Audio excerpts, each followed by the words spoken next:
I'm making this video in response to a thread in the Greg Tech New Horizons official Discord by ISO Arcree, and I'm talking about nuclear reactors. So, nuclear reactors are a power source you can do from EV to UV. So you can do it for quite a while, and it makes a lot of power. So the way this design works is you use a vacuum freezer to take out coolant cells when they get low durability, and you put them back in. And so this design has every fuel rod is next to at least one coolant cell, and so they absorb the heat. So no heat goes to the reactor, so your heat always stays the same.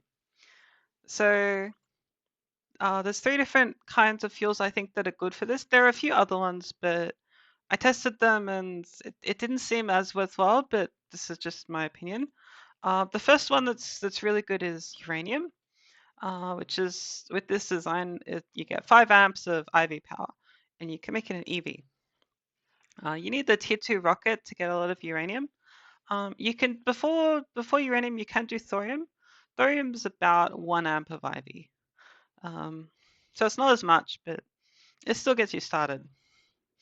There's high density plutonium. You really need the plutonium veins in the tier 3 rocket, and you can make about 2 amps of ZPM per reactor. So if you want, the limit with all three of these is the fuel, not the reactors. Although, like initially, they're a bit expensive to make. It quickly, the cost of the fuel rods vastly overtakes, and the main cost of the fuel rods is the radioactive isotope. Excited plutonium, you need the neutron multi-block to make, but yeah, it makes a lot of energy, and it's a lot more efficient on plutonium. But you don't recycle. So uranium's good because you recycle the components, and you get most of the fuel back. But for the other two, you don't get as much fuel back. So yeah, the same automation setup can be used through EV, IV, LUV, ZPM, and UV. Maybe pushing it even a bit higher if you really wanted to. You can make as many reactors as you want as long as you have enough fuel with my design. So the design that I'm talking about today is I have one control network and I have lots of reactors which are all completely isolated in a 3x3x3 cube. So you can surround them with, I use reinforced obsidian in the demo, but you can use dark iron bars, which are very cheap. You can use watered blocks, which are also pretty cheap. And I've got multiple fail safes. So even if you mess it up, it's very unlikely that you'll have an explosion. And if you do have an explosion, then it's fully contained because it's very, I mean, by definition, the cheapest way to contain a reactor is to just surround it in a 5x5x5 cube of a reinforced block. And that's something you can do. So you also don't need dynamo hatches when you extract power from reactors. You just put a cable next to it. The extraction is a bit like sometimes the reactor will report it's making one power level and it turns out it's actually making a different one. So they're a little bit unreliable with the power reported, and using low voltage hatches at high amps, you tend to make a little bit more power, but not that much. If you're using a lot in parallel and you need the cables to travel through, the only thing that's going to be the hole in the setup that isn't like a bedrock level protection from explosions is going to be the power cables. But you can always just build a little bit around them to fully isolate them as well. So the main cons is with this setup, you can share central set of freezers to cool the cells. You don't need one freezer per nuke like the previous design. But you do need a lot of miners, and the two main like different parts when you're scaling this up is it's not obvious how many cells you'll need and how much vacuum power you need. You have to do experimentation to make sure you're not actually gonna, because if you run out of coolants, then it could explode. There's nothing you can do in that situation. You can shut them off with the heat signal, but if you're using a high tier fuel, then the heat will increase so rapidly that it'll explode in one tick. It won't even get one tick chance. Especially because the two plutonium fuels are MOX-like, so they only generate the good voltages at very high temperatures, which means even if they generate a little bit of heat, they would still explode in one tick before the heat detector activates. So you can't rely on the heat cutoff for the excited plutonium. The other two have the regular heat. And also, if you're using excited plutonium, you need to really upgrade the vacuum fridge because you cool a lot of cells. So this is the design I have. It's just a proof of concept, but I've tested it for a few hours AFK and it works absolutely fine. So, the main idea of this setup is this is some redstone control to decide when to turn the reactor on or off, which is this redstone P2P tunnel, when to refill fuel cells, which is these two, this IO port and this drive, and when to refill coolant cells, which is this IO port and this drive. So I'll start with the reactor. So the reactor's very simple. It only has three parts. I've got a P2P tunnel output, redstone, which is pointing at the reactor. That's linked to the reactor control, redstone P2P. I have a storage bus, which is unconfigured. This is used both to insert and extract fuel rods and coolant cells. And then I have an output P2P tunnel for redstone, which reads from a thermal monitor. So in this example, I haven't contained the reactors, but you would contain them, and you would want to do it separate too. You can't contain the cable. I don't know if there's an explosion-proof block that a cable can fit inside of, but so you have to work around the cable a bit. You can fully contain this, just you have to bend the cable a bit, and you want to make sure there's no gaps really. And then I have wireless connectors, just to give you the idea that you don't need any A2 cables exiting the reactor. It's only the power cable you need exiting.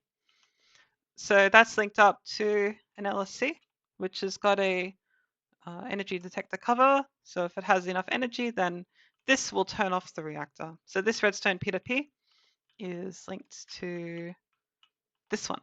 So it shuts it off if it has too much power. So this is the redstone P2P for the reactor control. And so if this has a NOT gate right next to it, so if none of these signals are on, the reactor will turn on. So the first three redstone P2P are heat shutoffs. So if the reactor has too much heat, any of them have too much heat, it'll turn off. If the storage has too much power, it'll shut off. If I have a manual lever over here, then it'll shut off. And there's also some other situations it'll shut off too. So the reactor itself takes about a second when it gets a redstone signal to actually turn on or off. So if I put a coolant cell that's damaged in here, what happens is it'll take a bit of time and then they'll turn off, it gets replaced, and they turn back on. So the reason why you have to have a delay, you can't just turn it off for one tick, is because it only checks, the nuclear reactor only checks for a redstone signal once a second. And it's kind of random, like if you don't know which time in the second it'll check, so you've got to give a bit of a window to make sure, because you do not want to pull out a cell while the reactor is running. If you do that, it'll gain heat. So the other two parts of the reactor control is detecting when we need to replace fuel cells and detecting when we need to replace coolant. So what I have here are two level emitters. The first one has a coolant cell with 1%, a fuzzy card, and the fuzzy comparison is set to split damage of 25%. So what this does is it sends a signal if there is a coolant cell with 25% similar durability to the one I ghosted in. So in other words, it's going to send a signal if there's any cells with 26% or less durability. So every time this sends a signal, it goes to this repeater. So it waits a bit. Then it sends a signal to shut off the reactor. And that's on an 8-tick repeater. So in other words, 24 ticks after the signal, the reactor gets the signal to shut off. Then this repeater will stay on for 32 ticks. And this repeater will stay on for 8 ticks. So After 24 ticks, the reactor will be told to turn off for 24 ticks. And then there's this 32 tick repeater. And this one is linked to an item importer. So the way that I'm moving coolant cells in and out of the reactor is using I/O ports. I/O ports are extremely fast. You can move thousands of items in one tick. They're good for this because the faster you can move the cell, the longer the reactor can be on, which means more energy. So this system is based on detecting when the coolant cells need to be refilled. But you can replace this level limiter with a timer, and that was what ISO Curie did in their setup. So this I/O port, it contains a cell. This cell is partitioned, and this partitioned cell, it only accepts damaged cards. It has the same filter as this level limiter. So it has a fuzzy card, 1%, and 25%. And so what this I/O port does is it inserts the cell into network storage. And network storage is this input bus, because it's storage bus. If I open this terminal, we'll see there are 26 cells. These cells are inside of this cell, this coolant insert cell, which is partitions to contain only undamaged fuel cells. So every time we get a signal to this red alloy wire, this item importer will pull the cell for the coolant extract into this I/O port, which extracts from network storage into the cell and finishes when work is done. So that will pull from all the storage buses and the nukes. Then the cell is full of all the damaged cells. The cell is full of all the damaged cells. Yeah, that's confusing. And then one tick after that, which is why we have a buffer gate here, this cell, which contains all of the coolant cells that are undamaged, goes into this I/O port, which deposits into network storage, which deposits into the empty slots in the nukes. And this finishes when work is done as well. Then I have item conduits behind here. They just move the top cell to the bottom component. So they move from the I/O port back to the drive after it's finished. So whenever the vacuum freezer takes in a cell from the storage bus that's damaged, this is insert only, by the way.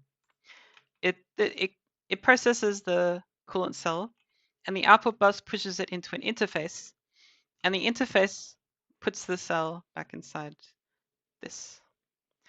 Puts the cell back in the cell. Yeah, isn't that something? So that's the coolant extract and insert. And right now I have a red alloy wire here. So what this does is, as soon as there is something to extract, it's going to go straight away. But there's a better way to do this, which is use a timer. So if I put a timer here,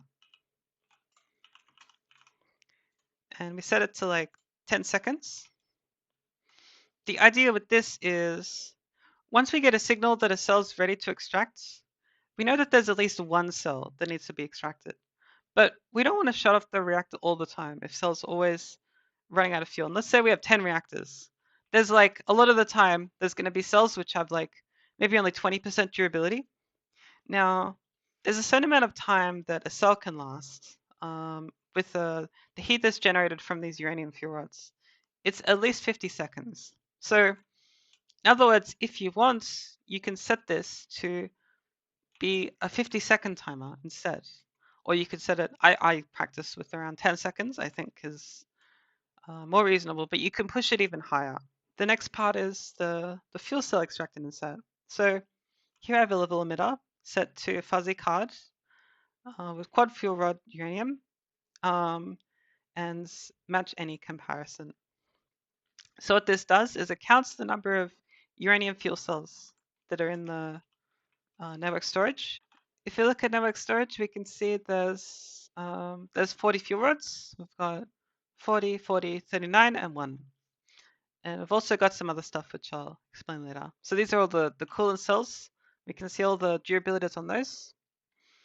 So whenever we get a signal that there aren't 120 fuel rods, what we need to do is we need to shut off the reactor and we need to disable the coolant extract. Because if we extract coolant while we're inserting fuel cells, we'll insert a coolant where a fuel cell belongs. Now that won't lead to an explosion, but the reactor also won't turn on because this level emitter won't be satisfied. There won't be enough fuel rods yet. So we have this buffer gate sends a signal to this alloy wire through a null cell into a repeater, which again is 32 ticks, waiting for the reactor to shut off in time.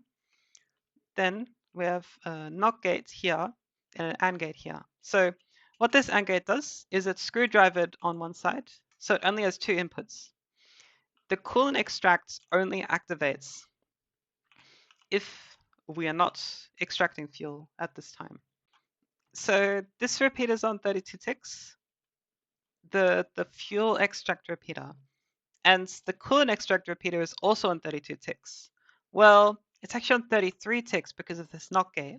So because the coolant extract takes one more tick than, or the fuel extract takes one more tick than the coolant extracts, because of that, this AND gate is always guaranteed to not send a signal to the coolant extracts if we're extracting fuel. That's very important. And so it's the same setup as for the coolant extracts. We have the item importer on an IO port.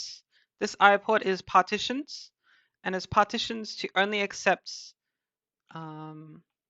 uranium fuel rods. It's only partitioned to accept depleted rods. So this IO port is depositing to network storage, and it's just sitting in here.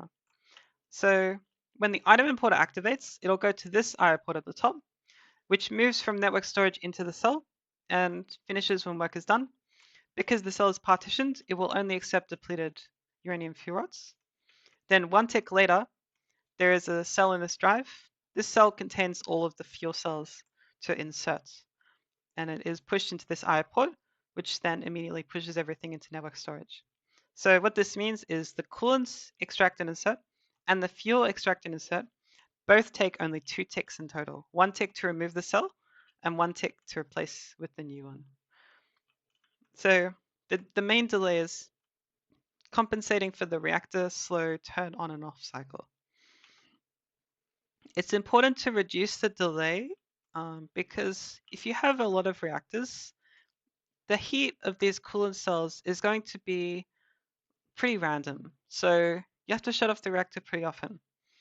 Having this timer helps, and reducing the cycle time helps as well. I also have a level emitter here. This level emitter is set to a low coolant cell count. It's set to only 10 cells. So the setting for this is to ensure that in the rare events that something goes wrong and the reactors burn up all the coolant cells without gaining heat, and we're about to run out of coolant cells, that level emitter will shut off the reactors before we use up all the coolant cells. Because it would really suck if you were offline and the coolant cells all evaporate, then you come back and the reactors all shut off and you don't have any coolant cells. Because in early EV, getting a lot of helium might not be easy, especially because you need to cool it, and that takes a lot of power as well. So I can just use the Viz tool to show that this is just connected to the same subnet which stores all the coolant cells. You don't have to use wireless connectors here. They use more energy. So if I use a network tool, you can see how much energy this is using. It's using almost 1 amp of HV, but most of that's the wireless connectors. Use more than half of the energy is just the wireless connectors here. So a disadvantage of the setup is that the control network uses energy, but in a way it's also an advantage because it doesn't use much energy. And if you do, it's a failsafe. If you do have a problem, the reactors shut down, and then let's say the network runs out of power. Because of this NOT gate, the redstone P2P will shut down. And because the redstone P2P shut down, it's not going to send a signal in the output. So by using a redstone P2P to send the output signal, I'm guaranteeing that the reactors will always be off if the control network runs out of power, because this won't work correctly if the control networks run out of power. So that's all for the setup. And so over here I have some interfaces, and they just have encoded patterns for the fuel rods. So if I go and request the fuel rod, you can get an idea of the cost. So if I want 1 fuel rod, 1 uranium, Needs 24 uranium-238, 2-235, some lapis, steel, and iron. So in practice, you want to request them in batches of 40 because that's what the reactor uses, which is almost 1000 uranium-238. This is the most expensive part, but it's very doable with the uranium veins after you get the tier 2 rocket. So the high density plutonium, that's the next one up. One fuel cell takes a lot of HSSS. It takes a lot of plutonium too, and you don't get much back. So, and it takes ITNT. Um, so it's a bit more expensive, but it is a lot more energy. And the last one is excited plutonium. I only need about a quarter. So they're 4 times cheaper. But to make the excited fuel, you need a neutron activator. You need tier 2 fusion. So you can't do it till you get tier 2 fusion. That's the only drawback with this one. So realistically, you could skip the high density plutonium. I just think it is very good if you're willing to set up a lot of miners, because the only real drawbacks is the HSSS and a lot of plutonium. Both of those things are solved with more energy, and reactors make energy. So, you can go like the expansionist route. You just keep expanding, you just keep making more reactors, more fuel. I guess the main drawback with that is that you have to move the miners manually. That's kind of what the bottleneck becomes, I would think. Um, so yeah, that's my setup, and yeah, thanks for watching.